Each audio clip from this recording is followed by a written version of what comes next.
বড় ধানে চিটা হওয়ার বেশ গুরুত্বপূর্ণ কয়েকটি কারণ। সেগুলো হতে পারে আপনাদের করা কিছু কিছু ভুল ত্রুটিমূলক কাজ, কিংবা আরো অন্যান্য বিশেষ কিছু কারণ বা ফ্যাক্টর। তো কি সেই সব তা নিয়ে আজকের ভিডিওতে ভালোভাবে আলোচনা করা হবে, যাতে আপনাদের ধানের কোনো ক্ষতি না হয়, ধান চিটে না হয়। তাই মন দিয়ে ভিডিওর আলোচনা শুনতে থাকুন, দেখতে থাকুন, খুব কাজে লাগবে আপনাদের। বড় ধান চাষের মাটি তৈরি থেকে একেবারে শেষ পর্যন্ত কি কি পরিচর্যা করণীয় তা সবই এই নতুন চ্যানেলে দেওয়া আছে। আপনারা আমার চ্যানেল ভিজিট করে দেখে আসতে পারেন, এবং এই নতুন চ্যানেলটাকে আপনারা অবশ্যই সাবস্ক্রাইব করে আমাদের পাশে যুক্ত থাকবেন, যাতে আপনাদের জন্য নিত্য নতুন রেগুলার ভিডিও আনতে পারি। তাই আপনারা অবশ্যই চ্যানেলটিকে সাবস্ক্রাইব করবেন। তো প্রথমেই আসি ছত্রাকজনিত সমস্যা নিয়ে।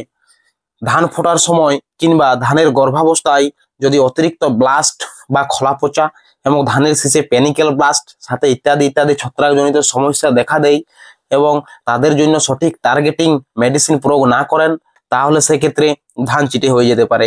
এবং এবং ধানে ছত্রাকজনিত আক্রমণের সাথে সাথে যদি প্রচুর পরিমাণে ব্যাকটেরিয়া জনিত লক্ষণ বা সমস্যা দেখা দেয়, এবং তার জন্য বাজারে অনেক ভালো মানের ব্যাকটেরিয়া নাশক পাওয়া যায়, সেগুলো যদি প্রয়োগ না করেন সঠিক সময়ে সঠিক ডোজে, সেক্ষেত্রেও কিন্তু ধান চিটা হয়ে যেতে পারে। এরপর আসি মানুষের ভুলের কারণে ধান চিটা হওয়ার কিছু গুরুত্বপূর্ণ কারণ। তার মধ্যে প্রধান হলো কৃষকের ধানে ফুল আসা অবস্থায় স্প্রে করা। তো কেউ কেউ না জেনে বুঝে বা কেউ অতিরিক্ত লোভের বসে ফুল আসা অবস্থায় স্প্রে করে ফেলেন, এবং ধানের পরাগ মিলন ব্যাহত হয়, ধান চিটা হয়ে যায়। তারপর ধানের পরাগ মিলনের সময় অনেকেই সকাল 9টা থেকে দুপুর 1টা বা 2টা পর্যন্ত সময়ে স্প্রে করে ফেলেন। তো আপনাদেরকে বারবার বলে রাখি, পরাগ মিলন সময় অর্থাৎ সকাল 9টা বা 10টা থেকে দুপুর 1টা 2টার মধ্যে কোনো সময় জমিতে প্রবেশ করবেন না, এবং সেই সময় কোনো ছত্রাকনাশক, ফাঙ্গিসাইড, ইনসেকটিসাইড বা ফার্টিলাইজার কোনো কিছু স্প্রে করতে যাবেন না। সেই সময় আপনারা হয় একেবারে সকালে, আর না হয় একেবারে বিকাল 4টার পর আপনারা স্প্রে করবেন, এই সময় আপনাদের কাজ আসবে। তারপর না জেনে বুঝে বিভিন্ন ওষুধ 5 মিশালে করে মিক্স করে দিলেন, যেগুলো মিশানো কিন্তু একসাথে উচিত ছিল না, এবং সেগুলো আপনারা একসাথে মিশিয়ে একেবারে স্প্রে করলেন, এবং ধানের সাইড ইফেক্ট দেখা দিল। তো সেই সাইড ইফেক্ট হিসাবেও ধানের ফলনে কিন্তু চিটে হতে পারে। ধানের জমিতে সঠিক সময় মতো জল প্রয়োগ না করলেও কিন্তু ধান চিটা হতে দেখা যায় অনেক সময়। তো আরো ইত্যাদি কারণ রয়েছে, যা কিছু কিছু চাষি তাদের ভুলের কারণে ধান চিটা করে ফেলেন। সঠিক মাত্রায় ওষুধ প্রয়োগ না করা, অনুমোদিত প্রোডাক্ট ব্যবহারে সতর্কতা না অবলম্বন করা, আরো ইত্যাদি ইত্যাদি। এরপর আসি কীটপতঙ্গের কারণ। ধানে যদি অতিরিক্ত গান্ধি পোকা এবং ঘাস ফড়িং দেখা যায়, শীষ বার হওয়ার অবস্থায়, সেগুলো কি করে ধানের ফলে ভালোভাবে দুধ পূর্ণ হতে দেয় না, তারা শুষে শুষে ধানের সাদা দুধের মতো অংশ খেয়ে ফেলে, এবং ধানকে অনেক সময় চিটে করে ফেলে।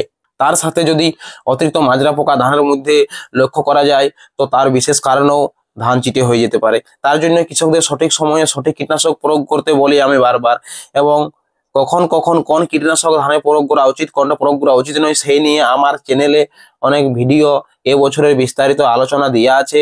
তাই এই মরশুমের সমস্ত আমার বড় ধান চাষের ভিডিওগুলো আপনারা দেখে আসতে পারেন আপনাদের প্রয়োজন মতো।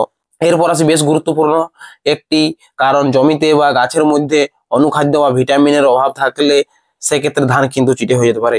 এবং মাটির কন্ডিশন যদি খারাপ থাকে এবং গাছ মাটি থেকে প্রয়োজনীয় পুষ্টি এবং প্রয়োজনীয় উপাদান সংগ্রহ করতে না পারে, তো calcium, zinc, potassium, phosphorus, amino acid আরো ইত্যাদি ইত্যাদি যে প্রয়োজনীয় উপাদান, সেগুলো গাছ সঠিকভাবে গ্রহণ করতে না পারার ফলে ধান অনেক সময় চিটা হয়ে যেতে দেখা যায়। এরপর বলি সর্বোপরি, যেখানে আপনার কিছু করার নেই, আবহাওয়াজনিত সমস্যা, যেমন দিনের বেলা অতিরিক্ত 35 থেকে 36 ডিগ্রি এর উপরে আবহাওয়া তাপমাত্রা, এবং রাতে হঠাৎ অতিরিক্ত ঠান্ডা পড়ে যাওয়া, এবং ধানের পূর্ণ গর্ভাবস্থার সময় এবং পরাগ মিলনের সময় ঝড় বৃষ্টি, শিলাবৃষ্টি হওয়া ইত্যাদি ইত্যাদিও কিন্তু ধান চিটা হওয়ার একটি অন্যতম কারণ হতে পারে। তো যাই হোক, এগুলো অন্যতম বেশ কয়েকটি কারণ বড় ধান চিটা হওয়ার। এগুলো ছাড়াও আরো কয়েকটি কারণ রয়েছে। তো আপনাদের যেগুলো করার, সেগুলো সঠিক সময়ে সঠিক ডোজে পরিচর্যা করে যাবেন। চাষবাসে কেউ অবহেলা একদমই করবেন না, এবং অতিরিক্ত লোভে আবার লিমিটের বাইরেও কিছু করতে যাবেন না। চাষবাস সংক্রান্ত কোনো প্রয়োজনীয় প্রশ্ন থাকলে আপনারা অবশ্যই আমাকে কমেন্ট বক্সে জানাবেন, আমি আপনাদের সঠিক পরিচর্যার সঠিক উত্তর দেওয়ার চেষ্টা করব।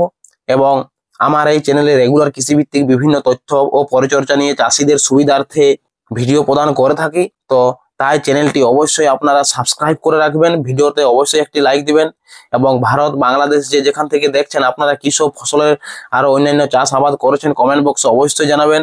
তার পরিচর্যামূলক ভিডিও আপনাদের জন্য অবশ্যই নিয়ে আসবো। এবং আজকে জানানো হলো বড় ধান চিটা হওয়ার বেশ কয়েকটি গুরুত্বপূর্ণ কারণ। এবার পরের একটি ভিডিওতে আপনাদেরকে জানাবো কী সব ব্যবহার করলে ধান চিটা হওয়া থেকে আপনারা মুক্তি পেতে পারেন বা মুক্তি পাবেন। তাই আপনারা সাবস্ক্রাইব করে অবশ্যই আমাদের এই নতুন চ্যানেলের পাশে যুক্ত থাকুন, আপনাদের অবশ্যই অবশ্যই কাজে আসবে। নমস্কার, সকলে ভালো থাকুন, সুস্থ থাকুন।